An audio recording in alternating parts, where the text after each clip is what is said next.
Well, howdy there, Internet people. It's Bo again. So tonight I want you to close your eyes.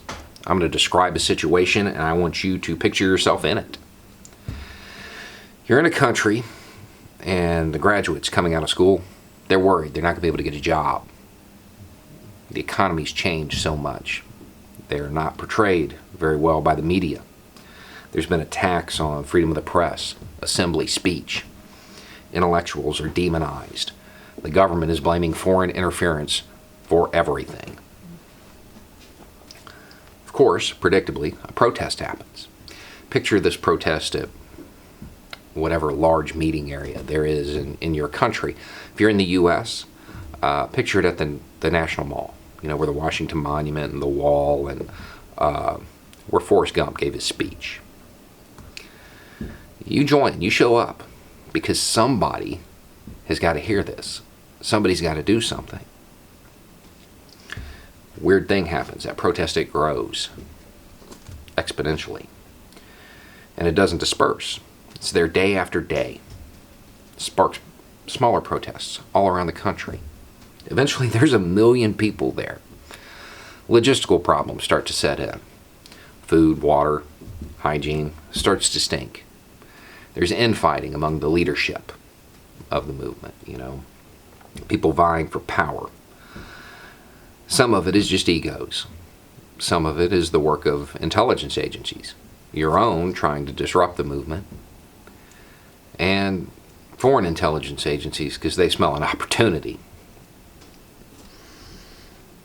The government response happens. Tanks, armored personnel carriers, 250,000 troops. And they're making their way to you. Suddenly, this amazing thing happens. The people in the surrounding suburbs, they stop them from reaching you, mostly through nonviolent means. They block the roads. They stop traffic. They do whatever they can. The tanks don't reach you. You've got popular support, but that infighting is still happening. So that window of opportunity is missed. You're still there, surrounded by troops. You know what's coming. You're not too worried because you're begging for reform, not revolution. But you know they're out there. So you're looking to that leadership. Looking for somebody to tell you what to do. Then the government comes back. And this time they make it to you. And you're facing Type 59 tanks, Type 56 rifles. They kill hundreds, maybe thousands. We'll never know. Then the weird thing happens. 30 years later, some dude on the other side of the world tells this story in hopes of making a point. This happened. Tiananmen Square. Now, the part that Americans think of as Tiananmen Square, that's still a few days from now. But the protest went on a really long time. The occupation. We don't really think of it that way because we have a very narrow scope of what went down.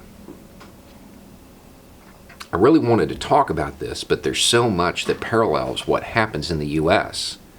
I didn't really know where to take it, to be honest. If you are politically active in the United States, you need to read about this in depth. In depth. So I thought the one question I always get asked by young activists, what do I do? How do I get started? And I have kind of a canned answer of, you do what you can, where you can, when you can, for as long as you can. And then I thought about the most iconic image that came out of Tiananmen Square. Tank Man. I actually had this picture on the wall in my office for a long time. Had a high pressure job. And anytime that pressure got to me, I could look up and there's that guy standing in front of that tank. That's pressure. And there he is, standing in front of that tank. There's more tanks behind it. Again, narrow scope that we know. In the photo that is most popular, there's 4 tanks. Turns out, tanks were running all the way down the street. And he stopped them all, one guy.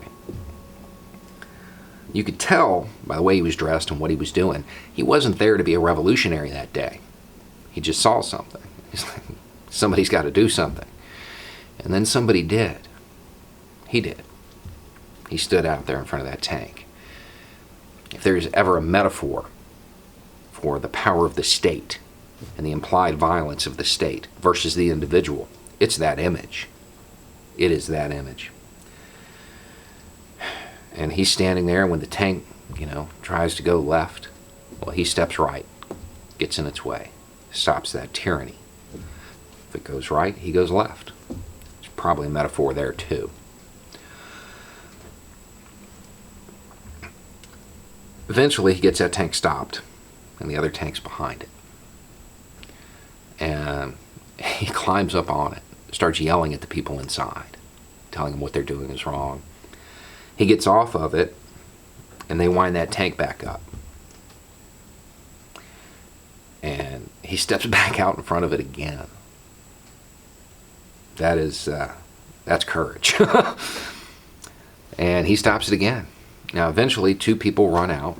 They grab him and drag him off. Now, for the longest time, we thought that was Chinese secret police who grabbed this guy, who was doing, well, what he could, where he could, when he could, for as long as he could. Turns out, Chinese records kind of indicate that they got no clue who he is. They certainly didn't catch him. There was one guy who said that, well, we think we got him, but we're not sure. There's a bunch of theories. One is that he made it out of the country and that he's an archaeologist. Another is that he's still in mainland China, doing what he can, when he can, where he can. Obviously, that's a version I like. But the thing to take away from this is that 1 million people with popular support, they were all waiting for somebody.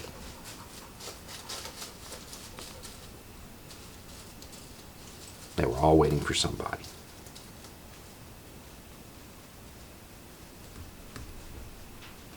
You are somebody. Anyway, it's just a thought. Y'all have a good night.